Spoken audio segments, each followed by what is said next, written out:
नमस्ते सभी को, मैं हूँ सृष्टि और आज हम भगवद गीता चैप्टर 5 कर्म yoga action in Krishna consciousness के श्लोक 29 को कवर करने वाले हैं। रोज की तरह पहले मैं संस्कृत में श्लोक को पढ़ूंगी, उसके इंग्लिश ट्रांसलेशन को देखेंगे और मीनिंग को समझेंगे। तो चलिए शुरू करते हैं। भोक्ताराम यगणा तपसाम सर्वलोका महेश्वराम सूरधाम सर्वभूतानाम ज्ञानतवा माम शांतिम रक्षति।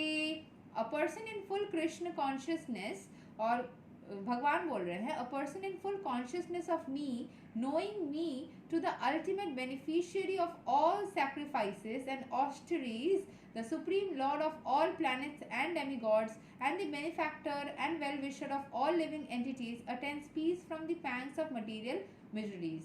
जैसे ही कोई पूरी तरीके से सबमर्ज, ये चीज रिपीट है, पहले भी हमने दूसरे श्लोक में देखा है, जो चीज पूरी तरीके से ईश्वर में खुद को डुबो लेता है, ईश्वर की भावना में खुद को भर लेता है, जिसने पूरी तरीके से ईश्वर के कॉन्शियसनेस में जा चुका है, जो ये समझ चुका है कि knowing me to the ultimate beneficiary of all sacrifices and austerities, मतलब वो ये चीज़ समझ चुका है कि हम जो कुछ भी करेंगे, जो कुछ भी छोड़ते हैं, उसके बदले में हमें कृष्ण मिलता है। The supreme Lord of all planets and demigods, कि कृष्ण ही है जो सारे डेमिगॉड्स के लॉर्ड है, एंड वो बेनिफैक्टर है, सब कुछ प्रोवाइड करते, क्योंकि यही उनको कर्म, मतलब उनका भी यही वो सारे कर्म से मुक्त है, लेकिन फिर भी उनका, अगर मैं कर्म बोलने जाऊँ तो यही है कि सबका देखभाल करना, वही करते हैं ना वो।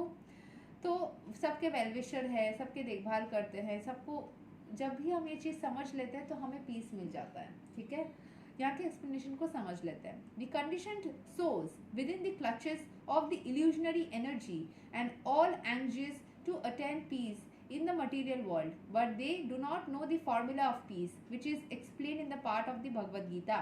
The greatest peace formula is simply this: Lord Krishna is the beneficiary in all the human activities.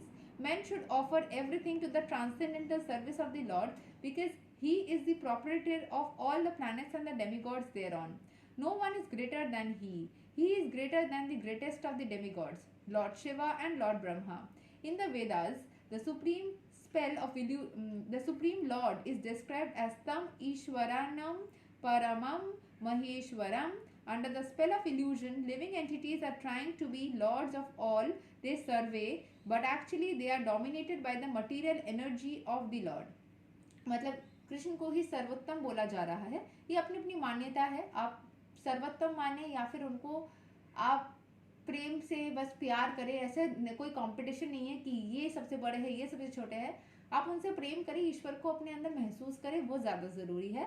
तो वो चीज़ अगर आपने सोच लिया, क्योंकि यहाँ पे भी वैसा ही कंपटीशन जैसा ऊंच नीच, ऊंचा नीचा, ऐसा मुझे भी अच्छा नहीं लगता। हालांकि बोला गया तो ठीक है, लेकिन ऐसा कुछ नहीं है कि मतलब ईश्वर की वाणियों में भी, मतलब यहाँ पे जैसे एक्सप्लेनेशन दिया गया जैसे कि अहंकार का अनुभूति हो रहा है, इट्स नॉट नेसेसरी। हाँ, सभी को सम्मान करो, आप उनको महसूस करो अपने अंदर, उनके वैल्यू को, उनके जो मतलब पावर है, पोजीशन है, उसको रेस्पेक्ट करो, उसको समझो, एंड उनको प्रेम से अपनाओ। ऐसा कुछ नहीं है कि डर से अपनाओ कि वो बहुत बड़े हैं इसीलिए उसको उनको चाहिए, नहीं। And the Lord is the master of material nature and the conditioned souls, and under the stringent rules of material nature. Unless one understands these bare facts, it is not possible to achieve peace in the world, either individually or collectively. This is the sense of Krishna consciousness. Lord Krishna is the supreme predominator, and all living entities, including the great demigods and his subordinates. One can attain perfect peace only in complete Krishna consciousness. In the 5th chapter, it is a practical explanation of Krishna consciousness, generally known as Karma Yoga. The question of mental speculation as to how Karma Yoga can be liberated is answered herewith. To work in Krishna consciousness, it is to work with the complete knowledge of the Lord as the predominator. Such work is not different from transcendental knowledge. Direct Krishna consciousness is Bhakti Yoga, and Jnana Yoga is in the path leading to Bhakti Yoga. मतलब आप जान जाके, knowledge रहेगा आपके अंदर, तभी आप भक्ति कर सकोगे। आपको पता होगा क्या सही है क्या गलत है, तो आप सही मार्ग को चुनोगे, विच इज भक्ति। And Krishna consciousness means to work in full knowledge of one's relationship with the supreme absolute and the मतलब सुप्रीम लॉर्ड के साथ में उनको याद करते हुए सारे काम को करना, ताकि आप हमेशा पॉजिटिविटी को अपने अंदर महसूस करो। आई वुड से कि इसको सिंपली सोचो, ऐसा मत सोचो कि वो बहुत महान है, वो बहुत बड़े हैं, डर से उनको अपनाना है, बाप रे वो आप तो राजा है, हम तो सेवक है। ऐसा टाइप का बिहेवियर कृष्ण या कोई भी ईश्वर पसंद करेंगे, मुझे नहीं लगता। ये थोड़ी सी मटेरियलिस्टिक थॉट प्रोसेस है, उनको बहुत बड़ा समझना है, खुद को छोटा समझना। उनको प्रेम से सोचो, उनको प्रेम से अपनाओ। एंड ठीक है, ईश्वर हमेशा ही सर्वोत्तम होते हैं, हम सबको पता है, लेकिन उनको जितना प्रेम से अपनाओगे, ईश्वर को जितना हृदय से अपनाओगे ना, उतना ज़्यादा आपको अच्छा महसूस होगा, पीस मिलेगा। And a pure soul is the eternal servant of Lord and his fragmental part and parcel. He comes into contact with Maya due to the desire to lord it over Maya, and that is the cause of many sufferings. As long as he is in contact with matter, he has to execute work in terms of material necessities. Krishna consciousness, however, brings one into spiritual life even while one is within the jurisdiction of matter, for it is an arousing of spiritual existence of practice in the material world. The more one is advanced, the more he is freed from the clutches of matter. जितना आप spirituality में advance कर जाओगे, उतना ज़्यादा आप material clutches से मुक्त हो जाओगे। जितना ज़्यादा ये चाहना वहाँ से दूर हो जाओगे ना, उतना ज़्यादा ही peace महसूस करोगे। So it's all related. The Lord is not partial towards anyone. Everything depends on one's practical performance of duties in Krishna consciousness, which helps one control the senses in every respect and conquer the influence of desire and anger. जितना ज़्यादा आप spirituality में रहोगे, उतना ज़्यादा आपके sense organs जो desire and anger, जो सबसे नेगेटिव सेंस ऑर्गन्स है, उससे आप मुक्त हो जाओगे। ये सच है। And one who stands fast in Krishna consciousness, controlling the above mentioned passions, remain factually in the transcendental stage of Brahma Nirvana. The eightfold yoga mysticism is automatically practiced in Krishna consciousness, because मतलब अलग से आपको योगा करने की, उस तरीके से आंखें बंद करने की जो वैल्यू मिलती है, वो कृष्ण कॉन्शियसनेस में ही मिल जाएगी, वही बताया जा रहा है। So there is a gradual process of elevation in the practice of yama, niyama, asana, pranayama, pratyahara, dharana, dhyana and samadhi. But these only prefer perfection by devotional service, which alone can award peace to the human being.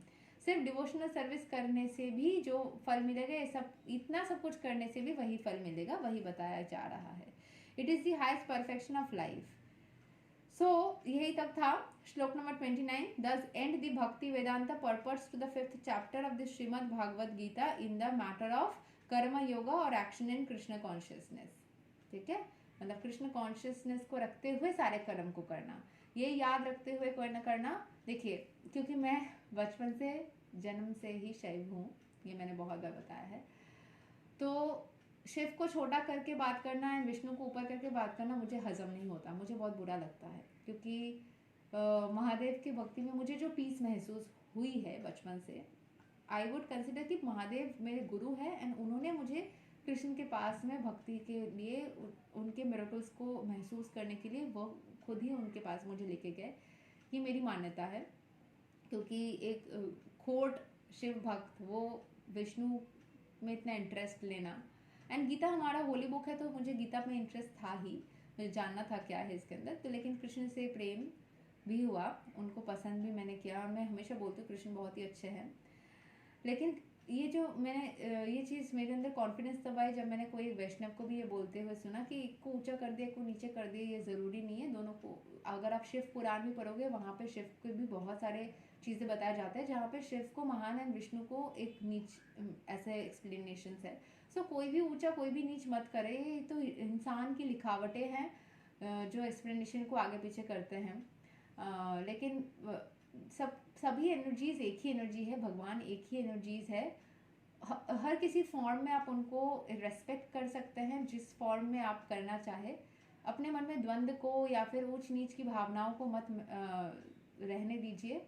ईश्वर से प्रेम करिए, प्रेम से उनसे connect करिए, चाहे कृष्ण के form में या शिव के फॉर्म में, किसी और फॉर्म में, जो भी आप, मैं हमेशा इसको बोलती हूँ, जिस फॉर्म में आप कंफर्टेबल हो, जिस फॉर्म को आप सोच सकते हो, जिस फॉर्म में आपको लगता है, बट ईश्वर की भावना में रहिए। This is the way, this is the मैंने जिस्ट ऑफ द मैटर। इतना कुछ करने का यही है कि हमेशा ईश्वर की भावना में रहिए, खुद को उस डिवाइन सोर्स के प्रति सरेंडर करके देखिए, काम बनेगा, हमेशा ही बनता है। चाहे आप लॉ ऑफ अट्रैक्शन को फॉलो करिए, कृष्ण कॉन्शियसनेस को फॉलो करिए, हर चीज़ में यही बोला जाता है कि उस डिवाइन सोर्स एनर्जी के प्रति खुद को सरेंडर कर दो, काम बन जाएगा। ये तक था श्लोक नंबर 29 एंड द लास्ट श्लोक। सो ये तक था चैप्टर 5 ऑफ भगवद गीता। अगले वीडियो से हम चैप्टर 6 को कवर करने वाले हैं। तब तक के लिए हरे कृष्णा, राधे राधे, जय श्री राम, ओम नमः शिवाय। शेयर करो।